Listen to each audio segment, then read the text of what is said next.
So we got a treat for you guys.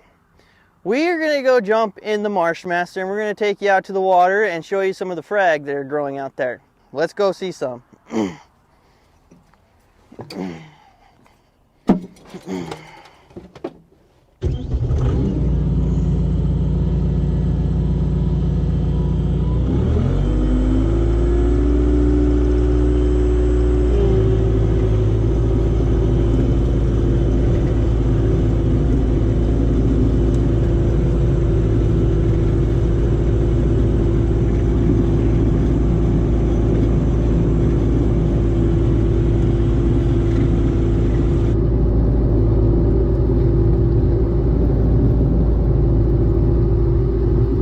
Okay, we brought you out to the lake on the Marsh Master to show you some of the frag. This is it right here. You can see it's a reed, so it has it looks like bamboo stalk. See, this is the seed head, and when it produces all its seeds, it looks like a giant fluffy cone. This guy can grow really tall too. He can grow up to 19 feet tall in prime conditions. And that's pretty much taller than our machines are. So when we're driving through the stuff when they're that tall, it's really hard to know where you're going. So you have to be really careful. So you can see behind me, this is just a patch. And it grows really tall, really fast, really thick. Just in a second, we're going to head back and we're going to show you some more pictures about the treatment process and what we're doing to try to get rid of this plant. My name is Mitchell Smith, and I work for the Utah County Weed Department, and I'm here to talk to you about a specific weed we have growing around Utah Lake. And that weed is called Phragmite. This Phragmite is actually European Phragmite. It comes from Europe. So that is the first step to being an invasive weed, non-native to the area. Next step is that it's very invasive, meaning that it takes over an area really well. This plant can grow up to 16 feet in 1 year. But the thing about we want to get rid of this thing, there's a few reasons why. One being is that it's destructive to the environment. No plants will grow, all the bulrushes don't grow, it pushes them all out. So and if you ever try to walk through this stuff, it's very hard to walk through. Believe me, I've tried many times, going duck hunting and stuff. So literally by the time you get through this stuff, you're literally sweating and you're wishing you'd never done it in the first place. So this one, the thing is that ducks can't swim through it because it grows so thick. Birds can't nest in it because it's not really stable for them. Birds can't eat the seeds, so there's no nutritional value for them. So this pretty much just an all-around nuisance plant. This first sign is our before treatment. This is our areas that we wanted to focus on. So we got these areas. You can see all these weeds in this area is frag. So you can see it grows really thick, really dense, and it's really nothing good comes about this plant. The next step is this is our during treatment section. These are our different things we use. This is our old machine. We have our new machine that I'm standing next to now. First step is we spray it with a helicopter. We spray it with Roundup. It's called Aquatic. It's Aquatic Roundup. It's specially formulated. You can spray it directly into water and it'll harm nothing in the water. So the fish, ducks, everything is safe. And that's why we use it. But it is a Roundup, so we got to be careful of trees, other plants we don't want to get rid of. And we use the helicopter because it's fast. We can do about 4,000 acres in actually 3 weeks, which if we used anything else like a land-based machine, it would probably take us a couple of months. So we lose time that way. So that's why we use the helicopter. Because we have about 7,000 acres of Phragmite around Utah Lake. So we have lots of frag. Next step is this one. We got this is our old one, the Land Tamer. Got the Marsh Master now.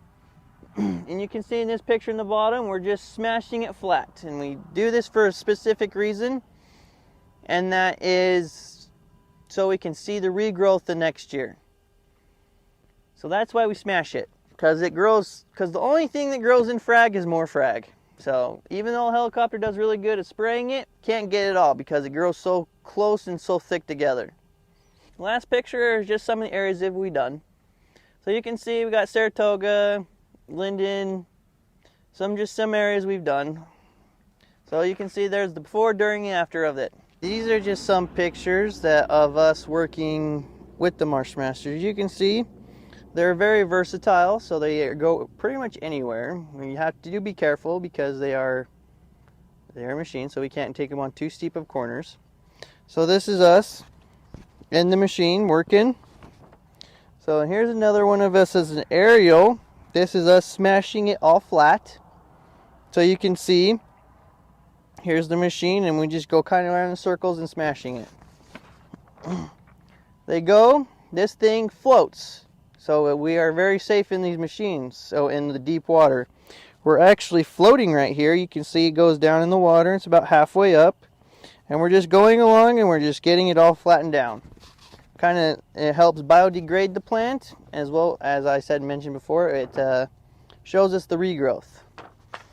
So these are some before and afters. You can see this is before, and this is what it looks like after.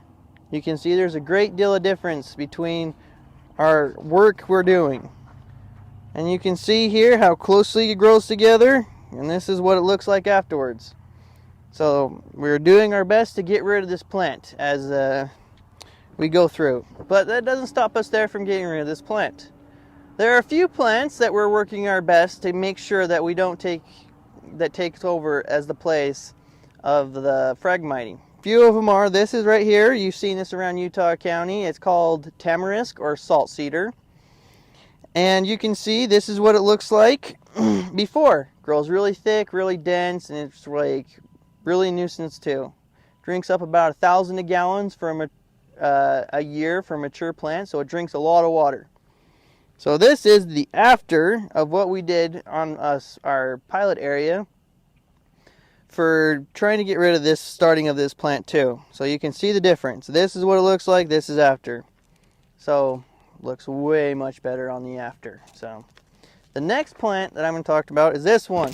It's called poison hemlock. As the name states, it is poisonous. So this plant, it was brought over as an ornamental plant. People thought it was pretty and bring it over and plant in their gardens. Little did they know they can harm them. Everything about this plant can hurt you. Like eating it, putting it on your hand, picking it, like stuff like that. It's a cool looking plant, I must say. It's really pretty, but like don't touch it. Has a fern-like leaf, so you can see. So if it has a fern-like leaf and white top, don't touch it. This plant really likes damp areas, so watery areas, stuff like that. So this is the one we gotta watch, another one we gotta watch out for. Last one is the purple loosestrife. This guy, he is our seed maker out of all our plants. He produces the most seeds, and he's one of the most aggressive other than the Phragmites. He produces, one plant has 12 strands to a plant, can produce up to about 2.7 million seeds in 1 year. So that is a lot of seeds. Not all are viable, and what I mean by that is that not all of them will grow into plants, but out of 2.7 million seeds, that's still a hefty chunk that can. So this one really loves the wet, marshy areas too. This plant was actually brought over as an ornamental and a medicinal herb for the ships. They used it to fight dysentery. They would make it into a tea and drink it. We are working around the clock to get rid of the frag. We have the Marshmasters, so when you see us trying to out there smashing it, spraying it with the helicopter, you know we're doing our best to get rid of the frag. Thank you for all your participation.